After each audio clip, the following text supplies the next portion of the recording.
अल्हम्दुलिल्लाहि व कफ़ा व सलामुन अला इबादिहिल्लज़ीना इस्तफ़ा अम्मा बाद।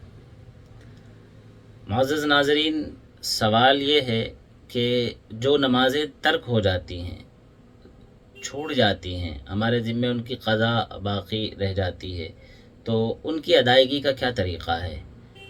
आसान लफ्ज़ों में उसे क़ज़ाए उम्री कह सकते हैं। क़ज़ाए उम्री को कैसे अदा किया जाए और उसमें क्या लिहाज रखना होगा? तो नंबर एक पे हम ये बात कर लेते हैं कि क़ज़ाए उम्री की अदायगी की आसान शक्ल ये है कि आप एक आइडिया लगा लें।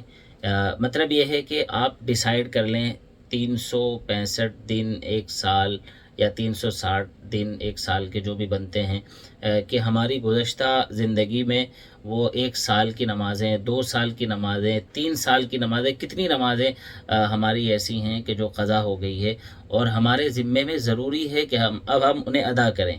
उलमा ने लिखा है कि कुछ इजाफ़ा भी कर ले ताकि कुछ कमी कोताही भूल चूक जहाँ कहीं रह जाए या हो जाए या कैलकुलेशन में कोई इस तरह की मिस्टेक हो जाए या आदमी जो है किसी मिसअंडरस्टैंडिंग का शिकार हो जाए इस हवाले से, तो ताकि वो उसका जो है वो इक्वल हो जाए। तो जब हमने अंदाज़ा लगा लिया है, अब हम अदायगी कैसे करेंगे? अदायगी का तरीक़ा ये है कि मसलन फ़ज्र की नमाज़ हम अदा करना चाह रहे हैं, तो हम फ़ज्र की नमाज़ में नीयत ये करेंगे, मैं फ़ज्र की नमाज़ 2 रकत अदा कर रहा हूँ, यानी क़ज़ाए उम्री पढ़ रहा हूँ। वो फ़ज्र की नमाज़ जो हमारे ज़िम्मे में सबसे पहली है, मेरे ज़िम्मे में सबसे पहली जो क़ज़ा शुदा नमाज है फ़ज्र की, मैं उसको अदा करने लगा हूँ। एक सूरत। दूसरी सूरत ये है, इसको इधर से ले लेते हैं कि ज़िम्मे में जितनी सारी नमाज़ें क़ज़ा हैं, उनमें से जो सबसे अखीर की फ़ज्र की नमाज मेरी क़ज़ा हुई है, मैं उसको अदा कर रहा हूँ। तो हम या तो इसको टॉप ऑर्डर से लेंगे या इधर नीचे की तरफ से ले जाएंगे। नंबर एक, हम ये ख्याल करें कि मेरे ज़िम्मे में जो फ़ज्र की नमाज़ें क़ज़ा शुदा है, उनमें से सबसे पहली नमाज अदा कर रहा हूँ या अदा कर रही हूँ। ऐसे ही या यूँ नियत करेंगे कि मेरे ज़िम्मे में जितनी फ़ज्र की नमाज़ें क़ज़ा शुदा हैं, छुटी हुई हैं मेरी, उनमें से मैं सबसे अखीर वाली अदा कर रहा हूँ या कर रही हूँ।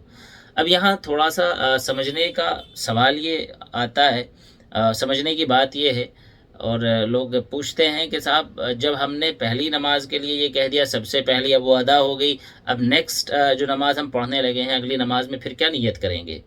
या सबसे बाद वाली जो नमाज है वो हमारी अदा हो चुकी है, अब हम जब उससे पहली नमाज अदा करेंगे तब हमारी नियत क्या होनी चाहिए, अब हम क्या कहेंगे? तो जवाब ये है, सभी भाइयों के लिए, बहनों के लिए, बड़े छोटों के लिए, जो भी इस मसले को जानना या सीखना या इस तरीक़े से अदायगी करना चाहते हैं और जिनकी छुट्टी है वो ज़रूर अदा करें। अल्लाह हमें अदा करने की तौफ़ीक़ अता फ़रमाए। जो तर्क शुदा नमाज़ें हैं, क़ज़ा शुदा, फ़ौत शुदा नमाज़ें हैं, उनको ज़रूर अदा करना चाहिए। उस जो शुबहा पैदा होता है या शक या सवाल ज़हन में आता है, उसका जवाब ये है कि भाई आप जो अदा कर चुके वो ज़िम्मे से साक़ित हो चुका, वो ज़िम्मे से अदा हो चुका आपके। अब जो बाकी रह गया है उसमें सबसे पहला, जो बाकी रह गया उसमें सबसे बाद का। तो एवरी टाइम, हर मर्तबा जब भी आप नियत करने जाएंगे तो आपको यही नियत करनी होगी। अल्लाह रब्बुल आलमीन अपनी बारगाह में कबूल फरमाएंगे। ये फ़ज्र की नमाज की सिर्फ मिसाल दी है, अलावा अज़ीं ज़ोहर का, असर का, मगरिब का, इशा का यही मसला है। और तीसरी बात यहाँ ये भी ज़हन नशीं करने की है कि हम नमाज़ें अदा करेंगे तो कितनी रकतें? तो जवाब ये है कि फ़र्ज़ नमाज़ें उनकी फ़र्ज़ रकतें अदा होंगी। जैसे ज़ोहर के 2 फ़र्ज़ अदा होंगे, ज़ोहर के 4 फ़र्ज़ अदा होंगे, असर के 4 फ़र्ज़ अदा होंगे, मगरिब के 3 फ़र्ज़ अदा होंगे, इशा के 4 फ़र्ज़ अदा होंगे, प्लस वित्र की भी क़ज़ा होगी। इशा की नमाज़ें जितनी छुटी हैं उनके वित्र छुटे हैं, तो वित्र की भी क़ज़ा की जाएगी। तो गोया कि रोज़ाना की 5 नमाज़ें प्लस वित्र। अलबत्ता सुनन और नवाफिल वो उनकी क़ज़ा नहीं होती है, वो बाद में नहीं पढ़े जाएंगे।